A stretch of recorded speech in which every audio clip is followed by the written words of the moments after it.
Your live, interactive, your voice, your future coverage will begin shortly.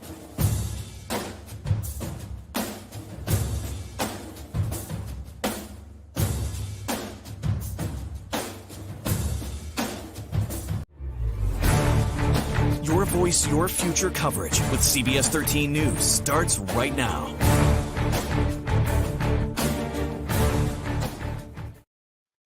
And welcome. I'm Gregg Lagerquist from CBS 13 and Fox 23. And I'm pleased to be joined by our media partners at the Bangor Daily News, the political editor, Mike Shepard, the one and only. It's great to see you, Mike. Yeah, good evening, Greg. Yeah, and I first should start by saying we do have, let's see, which shoulder? You can see that very far in the background here. There is some severe weather and some flash flooding happening up near the Jay Farmington area. We do have live coverage happening right now on that over on CBS 13. So if you're in the affected area, in particular that Route 17, Route 4 area there, again, between Jay and Farmington, in that area, please, I invite you to join us over on CBS 13 live right now with coverage, including coverage of that storm. For us, though, we want to talk about the legislative session. Of course, things have been winding down.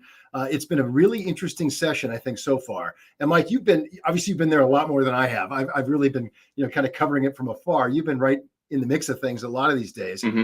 Let's start by something you have an article about today. And one of the biggest, most contentious issues that happened down the stretch here, and that was that abortion vote, the vote to expand late-term abortion access to it anyway, specifically, at least proponents said specifically in the case of fatal fetal abnormalities and diagnoses that may come later in pregnancy. The pushback was that it was still, a bridge too far for folks and that there weren't enough guardrails. What did you hear and what did you see when you were covering that?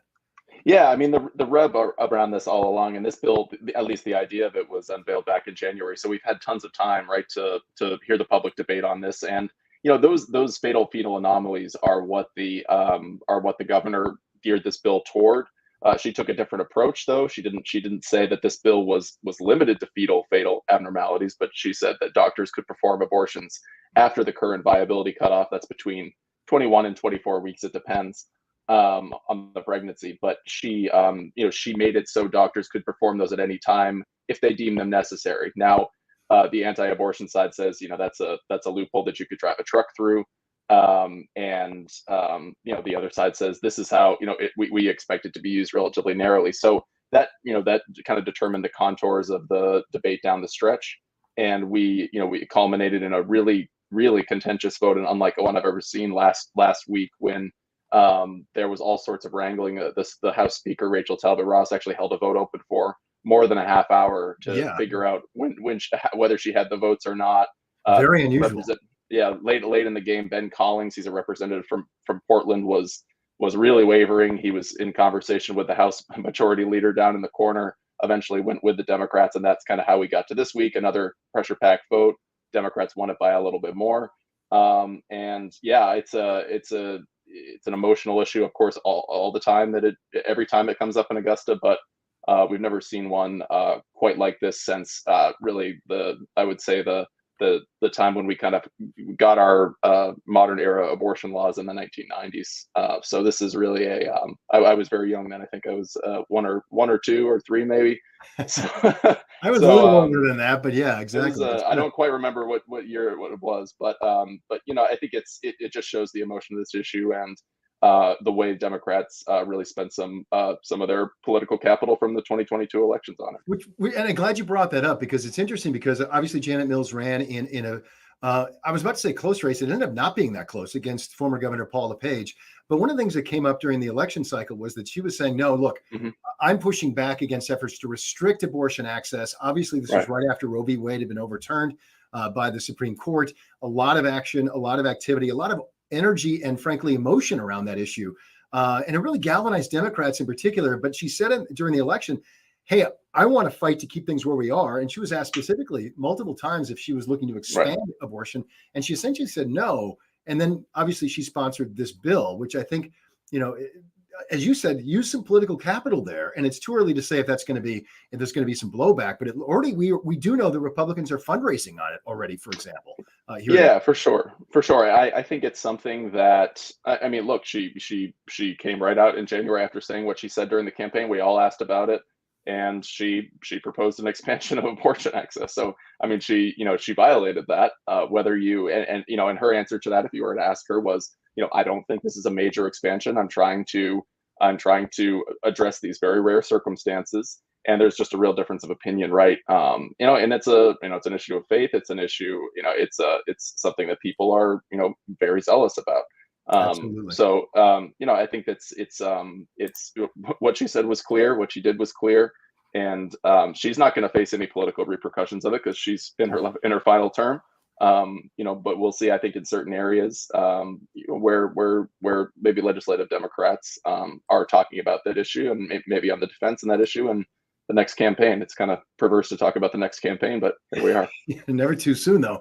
And you segue well into, frankly, the article that you wrote today about this. Again, this was highly difficult and fraught politically. Obviously there's personal, feelings that are involved with this, but on the political side, which is what we're sort of more focusing on here, there's really some issues here as well, especially for some of these lawmakers who may be from, there's geographic differences. There are people who are moderate Democrats versus being from, more progressive Democrats from maybe the Portland area. And you wrote an article about, some of these no-shows that could have maybe tilted things one way or the other in such a close vote. Well, and no shows, right? There's a big gap between these no shows too. Republicans just couldn't get all their people there. There were five people absent, mostly out of state or at family events. So this is a 73 to 69 vote. So if everything else stayed the same and the Republicans were in the chamber, they could have potentially tied or won the vote, or at least forced those three Democratic holdouts to make really hard decisions. Now, on the Democratic side, these members were in the building on Tuesday. They just weren't there when the abortion bill was voted on. And lift the veil on that a bit, Mike. I mean, there's some rules around that in terms of participating and being in your seat. Exactly. Right. If you are in your seat and you're on the chamber floor when a vote begins, the speaker is going to sit there until you vote. You have to vote. But if you're not there at the beginning, you don't have to come back in. You could be in the office. You could be on the planet Mars. It doesn't matter. You don't have to vote. So there's a practice called taking a walk. This is what you call it in the building. Yeah, literally and figuratively. And these members, like I said, were present in voting earlier in the day. They were not in their seats. We actually, if you refresh that page, you'll see a picture of Representative Collins' open seat, and pictured there on the screen. Early on was Representative Mana Abdi. And there are some lots of and there she is. She's a Muslim, one of the first Somali American members of the legislature. She represents Lewiston, of course, a heavily Catholic area. These are really hard votes for people in those positions, and everyone has a little different of a story. Ben Collins is a Portland progressive, but he comes from he's actually was born in Fort Kent. Yeah, right.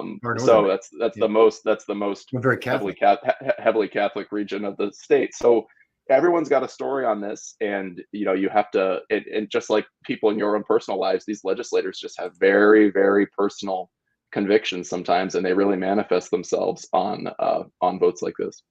Well, we invite anyone who hasn't seen Michael's article today, check it out on BDN, the BDN.com, BangorDailyNews.com right now. So this has been obviously a really interesting vote. And we kind of touched on the political aspects. Now we're getting some of the ads that are showing on your website, which is that's great. You got to pay for news, folks. Please. So yeah, please, exactly. So let's also talk about some of the other issues. Well, first of all, let me mention again, Michael and I are sort of we're going to be talking for another 15 minutes or so, and then I got to go do something at 7:30. And Mike's probably got to get some rest after a very long week. But we invite you folks to please let us know maybe where you're watching from. What are your ideas? What do you think about some of the issues that were debated on in Augusta? I want to move on to one in particular here as well, Michael, and that's the issue of paid family medical leave. Maine passed this fairly strongly, and the governor sort of, I guess, wasn't necessarily being secretive about it, but she hadn't fully tipped her hand on exactly whether she was going to support fully the funding of this. And now she came out today and made it clear that, I think that enough has been made. Some changes have been made to make this more palatable for businesses and small businesses in Maine to take this on. And again, this is paid family medical leave. Most states in New England have it, or at least some variation of it. Maine now has it or is about to, assuming that the budget package that's still on the table gets passed in the full legislature. Mhm. From your seat at the table or seat in the chamber up there and kind of watching the debate, how did this one play out? I know that there had also been sort of something hanging over the legislature where they feared that if they didn't pass something, maybe a more moderate version of this, that a more progressive version might go out to the voters this fall. Yeah, that's right. The story on this really begins last year when a bunch of progressive groups started gathering signatures for a referendum on this very subject. And that proposal, the legislature was coming up, had a head up task force that was working on a concurrent one as that one was being formulated. And it was all kind of part of an influence campaign, frankly, right? By these progressive groups to get the legislature to act. And we've seen, we've talked about this a lot going back to the LePage era. Gregg will remember well all the major policies that went to referendum because the governor was vetoing things or things just weren't making it through with the margins they needed. Sometimes it was, it was the minimum wage. The Republicans didn't want to raise it, so progressives went out and raised it themselves and got the voters to buy into it.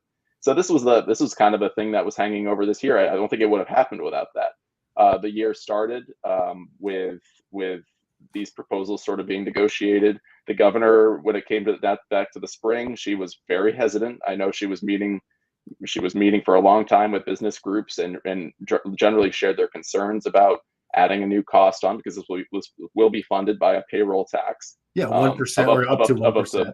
Up to 1% of each of our paychecks. There's the governor, the concessions. There was a bill that was put out by legislative Democrats. The governor registered her concerns about that, and they were mostly in line with the business community. Some tweaks were made, including some notice provisions, a provision that you had to work at a business for 120 days until you got the benefits. You were able to draw paid leave from the program. So there were some small changes, I would say, that were made to kind of appease the governor. She comes out yesterday and she says, "I know I said I wasn't going to raise taxes when I was governor, but when I was running for re-election last time, but I live in the," her quote was that I live in the real world in a Press Herald op-ed today. And I knew that, she was essentially saying that this referendum was hanging over and I needed to be practical. And, she said this program will do a good job. Now, this is just the beginning, really. A lot of the state rules on this are going to be really important. They do have a good deal of flexibility when it comes to forming this program, whether they have a private company manage it, whether they manage it themselves. It's a huge insurance program essentially that we're bolting on to state government. So exactly, it's a very important thing. It's probably the most important thing the legislature has done all year when it comes to just the breadth of impact across Maine. Yeah, and there was a lot of discussion. Again, that's the part that's on the table. Obviously, the legislature passed a version, approved paid family and medical leave a couple of weeks ago, but it still may not happen if the budget doesn't pass to sort of get these mechanisms up and running. The $25 million, I think, is the amount of money they put into this budget deal that the committee at least has passed. And that's not to put it into the fund necessarily to pay for benefits that are coming out. That's just to get all the apparatus going, right? No, right. I mean, those are just startup costs. Yeah. And this is going to be probably something between a $350, $400 million a year program when it's fully up and running. So they need to start it up. And there's going to be, like I said, a lot of fights during rulemaking about how this program looks. They've got to pass the budget. I think they will, probably sometime after the July 4th holiday, maybe not next week, but the week after. The money will be in there, and I think it will get through. But a lot of steps, not only just final legislative approval, but there's a lot of time left. And this program won't go into effect until 2026, I believe, under the law. And there'll be a period of time where where people are being taxed and no benefits are being given out to just set up the fund and make sure it can start rolling. So it's really complicated, really important, and I'll be watching it closely. Absolutely. We do have a poll, by the way. I'm kind of showing it here on our screen. We've got a poll at WGME.com asking what you think about, the poll question as read says, do you support splitting a 1% payroll tax with employers to fund paid family and medical leave? You can chime in right now. Last I checked, it was almost 50-50. I think it was 49 yes, 51 no, which, again, this is a non-scientific poll. I think some of the polling data we've seen more statewide has suggested that it's actually more popular than that. In general, when you ask people if they support it, they say yes. Maybe if you ask about paying for it, the numbers dip a little bit more. Yeah. I've had some problems with the poll questions written on that. There was a University of New Hampshire poll that polled Maine on this, and they said it was essentially they didn't talk about the funding mechanism. They said, do you support a system similar to what the governor's proposing essentially? But yeah, no mention of the payroll tax. Obviously, that's the sticking point for Republicans. It's going to be the thing businesses are talking about. Yeah, Legislative Democrats actually are sort of they're trying to refer to this as a contribution rather than a tax. A tax, to me, a tax is a tax is a tax, as someone in the words business. But if it comes off your check, it's not going to matter very much. Right. It's not going to matter very much what people call it. So which is why go ahead. Yeah. No, this is just you're going to hear a lot more about this over the next few years, and it's a big addition. It sure is. And that's why you heard the governor sort of splitting hairs a little bit. Hey, I know I said I wasn't going to raise taxes. So clearly she's in her statement sort of implying, obviously, this is in some form a tax increase, although it's to fund specific benefits that people can draw upon. Right. Right. On the other side, we have heard a lot of folks say that this is part of the things, though, that they can get. Maine is frankly, a poor workforce participation rate. It went down. It was already lower a little bit. New Hampshire, for example, has been much higher than Maine's for a while. And the pandemic really knocked it down. And our state hasn't really bounced back. I mean, some of that is 55 plus who maybe retire a little early. But some of it is working families who are finding the combo of, taking care of their family, taking care of their kids, paying for childcare, which is another issue that the legislature has been trying to address, has kept a lot of perhaps younger working women, for example, out of the workforce. And that's really hurting our businesses. And so it's that, push-pull, trying to get incentives to help, not to punish businesses, but also try to help businesses to get more of those workers back in place. And I know it's been pitched that this is one of those tools that can help to improve workforce participation. I'm sure you've heard that argument too. Yeah, I mean, and not to get too granular on the state of the Maine economy, but it's just been so weird, right? Since the pandemic. I mean, I was talking to economists ahead of the last campaign, and former Governor LePage during that campaign was talking about, just as you did, right, about the workforce participation rate, and it was only just above the pandemic low. But at the same time, right, we had a pretty high level of economic growth. We had record low run of unemployment rates. Like, those things aren't supposed to happen, and it makes people wonder about what the workforce actually looks like out there, and whether these measures are doing the same things that they historically have. And I think right now we've had during the pandemic, one plus is that we've had a lot of in-migration from other states. But and we've been talking a lot about that in the housing context. I think a lot of people see that happening right in their own communities. A lot more people coming in, but still, our demographic picture is terrible. We're going to be a state that is we're the oldest state in the nation now. We're going to be very, very old if the projections hold in 15 or 20 years. And which is real economic. That's always been the problem in Maine, right? Yeah. I mean, it's always been the problem here. Which is why, and we're not going to get into these weeds right now, but for example, the asylum seeker crisis and all the difficulty that Southern Maine communities are having, there's actually a push in Northern Maine. We actually ran a story on it yesterday. Presque Isle, Northern Maine Community College, has a program now where they're trying they've paid for a 2-year grant to try and find ways to encourage families to move up to Northern Maine. And they're actually actively trying to recruit potentially asylum seeking families to relocate to Aroostook County, it just speaks to the fact that they need workers, they need younger families, because it's a big problem. And they're not being born there. I mean, that's one of the big problems in Maine right now. But we're also seeing the other side of that coin. I mean, we have asylum seekers who are here now, want to work, cannot work immediately when they get here because of federal laws. And by the way, we don't have any place to house them when they get here. So we can't build our way out of a problem we have right now. We have to bootstrap these solutions, and that's why you see in Portland, a city that I think is trying to solve these problems, as best they can in the moment. There just are very few solutions available without building more housing. And exactly, you got to try and find. It takes time to do that. We'll see what happens with accessory dwelling units, ACUs, which is another thing the legislature did last session or last year. to try and deal with that. So anything else too, Mike, before in the minutes we have left here? I know, for example, there was a very interesting vote when it came to expanding Medicaid, Maine care access to non-citizens, a very contentious issue, very controversial. We saw it pass in the House. We saw it fail in the Senate. And to be clear, Democrats control both chambers. And that was kind of interesting to see that. Yeah, we've seen some differences between the House and the Senate here, and sometimes it's the House just losing, Democrats, peeling off and joining with Republicans to kill something. We saw that on some gun control measures. We also saw the Senate slam some gun control measures that passed in the House. I think it comes down to the fact that the Speaker and the Senate President are two very different people. I mean, the Speaker, the House Speaker, geographically, politically, everything. Yeah. Yeah, I mean, she's, the House Speaker is a very socially progressive person, Rachel Talbot Ross from Portland.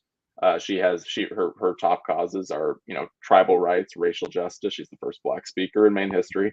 And Senate President Troy Jackson, he's more of a kind of a labor Democrat. He's come around. I mean, this was a guy who first ran for the legislature as a Republican back in 2000, has a really interesting career, and represents the St. John Valley is now, after taking votes against LGBTQ issues, against abortion back in the day. I'm talking before 2010. He's turned into a progressive on those issues, but he's been endorsed by the NRA. He knows that the governor feels differently than the Speaker on a lot of these kinds of issues. So I think you see some differences there because of that. And I think this Maine care expansion, which is something that has been a priority of Rachel Talbot Ross for a long time, that's where it was headed. The governor wasn't. We asked the governor in the governor's office numerous times about that. She never would weigh in on it. I think that it was happening. It was happening in the context of the asylum seekers going from a group of asylum seekers going from Portland to Sanford, and really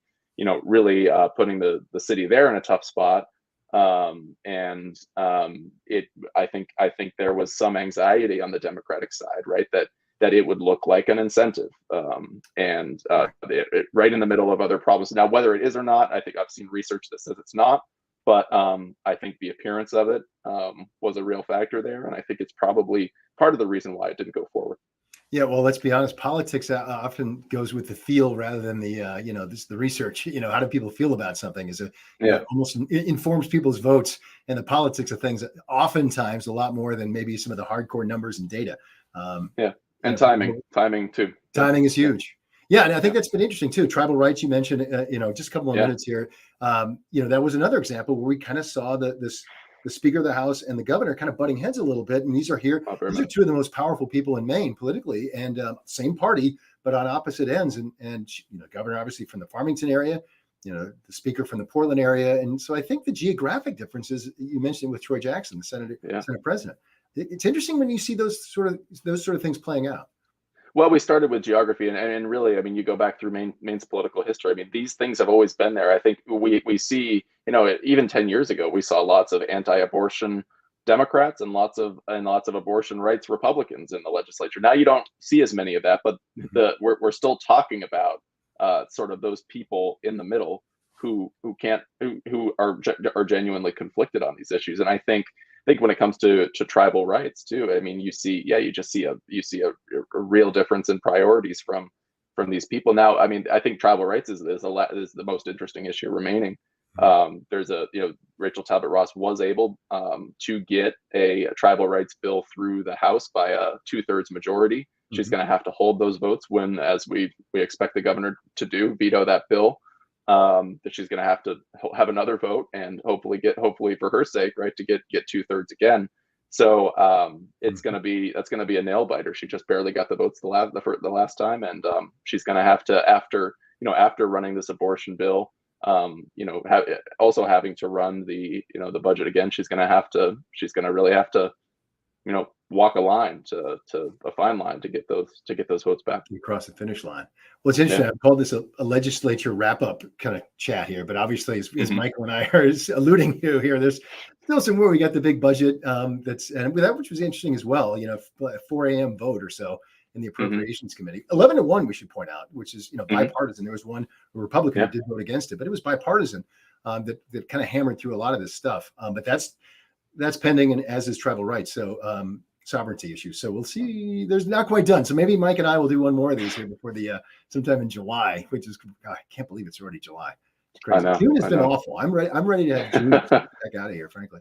As we see, June is wrapping up with this mess still going on, folks, up in the area around Jay tonight. So, our thoughts with anyone who's in the line of fire. We understand, by the way, there's some road closures up Route 156. I think a part of it is closed. Route 4, that's a major road in that area. Part of that's closed. So it sounds like there may be some washouts too. So hang in there, folks. We'll have updates, obviously, at WGMA.com. I know that BangorDailyNews.com, of course, that's a great resource as well for weather updates. So I know you guys are covering that in addition to all the politics you're covering too.